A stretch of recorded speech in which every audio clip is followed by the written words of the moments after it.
Welcome to Makrooh, everybody. It's lovely to have you here.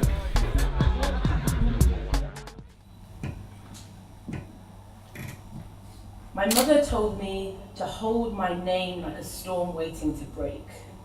There's power in a name, she said.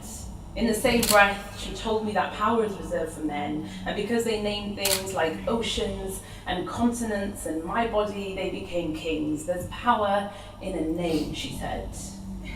Which is why you'll never be Mrs. and always Ms. There's power in a name, she said.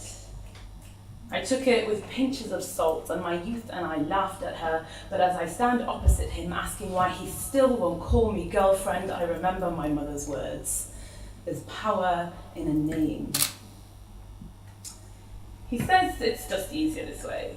He says that what we have is between us. He says, who needs labels anyway? And who did need them when we had trap music and sex until the dawn broke across our naked plains? Who needed labels when we detangled the labels of this world, talking philosophy, politics, oppression, under the constellation of our dreams? Who needed a name when we swore we could change the world? Sex in one hand, liberalism in the other. We screamed freedom against a system woke enough to shake off the traditions of yesteryear.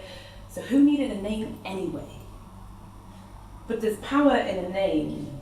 I'll say it again, there's power in a name, and when he won't call you love, when he won't tell his mother your name, remember that power is being played out across his tongue. When he loves you by moonlight and never under a burning sun, remember that you are more than ashes to be swept away with the dawn. Your body deserves to be known by the light. You were made to soak in rays of sunlight. You who have loved with the force of a defending army, with the clash of a steel band. You whose love is bigger than an entire parade. Who are you to be ashamed of that?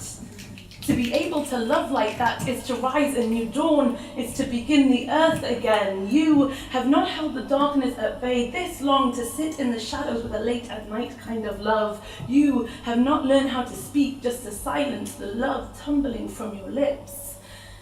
And I know it's hard. You who have been raised in a world that told you to stand in silence by your men, but just because our music, our politics, and our history tells you to stay regardless, regard yourself a revolutionary and break every chain that binds you to him. This slave song does not end in freedom. This servitude and worship is reserved only for the gods, and he is nothing but a man. You have strength in your legs, and they were made for running and jumping and climbing mountains. You are not a stagnant river, but an ocean crashing into foreign shores. You who offer your body like salvation to drowning men every night. You are nobody's savior. Throw yourself a life jacket, fit your own oxygen mask, and leave that boy to breathe on his own. Your closed mouth and open legs will not change him. Nobody's pussy is that powerful. Remember, FaceTime doesn't equal real time, and no matter how many hours you spend staring at each other through pixels, there's still a barrier, and just because you're connected on every social media platform doesn't mean there's a connection, and if you still can't say things like stay and us, what's the point in being connected at all?